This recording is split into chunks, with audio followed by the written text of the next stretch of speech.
Welcome back to MidPoint. The former NYPD commissioner, now CEO of the Kerik Group. He knows about intelligence, keeping America safe. Bernie Kerik joins us again. Bernie, it was a tragic week last week. We had the hatchet attack in New York City. We had the Canadian attack, the lone gunman there. And then again, we had another school shooting here just late last weekend. And another young lady has died. A 14-year-old died on Sunday night from that shooting. These are all called the lone wolf. Now, from the Wall Street Journal, one-off homegrown attacks are much harder to pinpoint and disrupt than the more complex terror plots that have been the focus of law enforcement and intelligence agencies for more than a decade. That being true, what are we not doing then, or what's the breakthrough we need to make to find out, to uncover, to reveal these lone wolves before they kill somebody?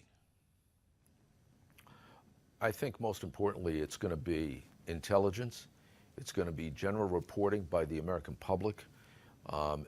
Keep in mind, every one of these people, in one way or another, had some sort of problem that somebody was aware of.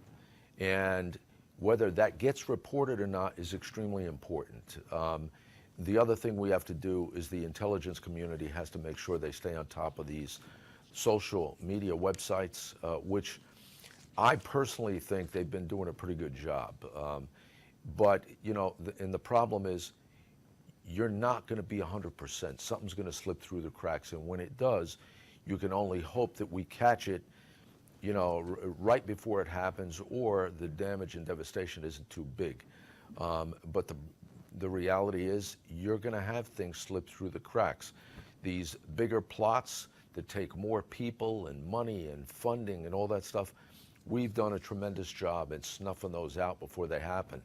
These lone attacks that we've seen over the last week and a half, they're going to be problematic, especially because you have ISIS and all these other radical Islamic groups using social media to call for the attacks.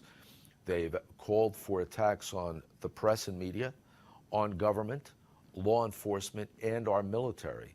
And within a week or two after we heard those calls for these attacks, we had the attack in Canada, another attack in Canada, the attack on the cops in New York City, and I can assure you this isn't the first. We're going to see many more to come. Bernie, with regard to the school shooting out west, even if it bothers us at this point, even if we don't like the idea, have we reached a point in our society where guns are so easily accessible, where we can't find out the psychological makeup of every single kid, where parents miss things, professionals miss things, where whether we like it or not at schools, we have to have armed guards there at every school, at every entrance, and they simply need to be brandishing and showing those weapons so that the bad guys, quote unquote, know that they can't get away with anything. Have we reached that point? Honestly, Ed, I don't know if we've reached that point, but I can tell you that one of my greatest fears, especially on the Islamic radical front, is our schools. And I would have no objection to having armed guards at the schools in a position to be a first responder in the event that we have a problem. Even if we had, that guy from Canada, for example, he went to the parliament after he shot this kid at the memorial. Then he went to the parliament. There were armed officers there. He was confronted by one of the parliament security staff who shot and killed him. At the end of the day, if that guy would have gone into a school or gone into a hospital or gone in somewhere else where there weren't anyone armed, it could have been a massacre. And that's my fear. That's what I'm always afraid of. Are we also at the point where, whether it is uncomfortable for us or not, when we see people like those carrying a weapon in Canada, the kid at the school, that if there are armed guards there, police, whatever, shoot to kill? Well, the reality is police officers around the world are shoot to stop. That's the training they get. And your shooting area, when you're looking at a target, it's the body cavity and the head.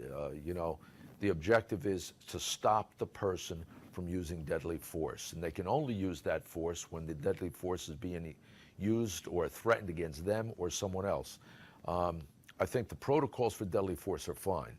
But, whether we're going to have armed guards at schools or not, that's a question for our legislators. And personally, I have no objection to it. And no objection to, again, that shoot to kill. You see somebody, they got a weapon, don't go for the kneecaps, go to stop them, correct? Well, the problem is you go for the kneecaps, there's a really, really good chance you're going to miss. The body cavity is where you shoot, and you shoot to stop. Shoot to stop and protect, indeed. It's always a tough call to make. Bernie Kerik, always a pleasure to have you on the show, my friend. Thanks so much for your time. Thank you. All right, next up, a possible breakthrough in relations between America and Cuba, the kind of breakthrough that's been going on for decades. Later on this hour, more troops in Liberia and more jets flying, thanks to Vladimir Putin. Welcome to the Cold War. Those of you who never experienced it, you may have your chance. That's coming up right here on MidPoint.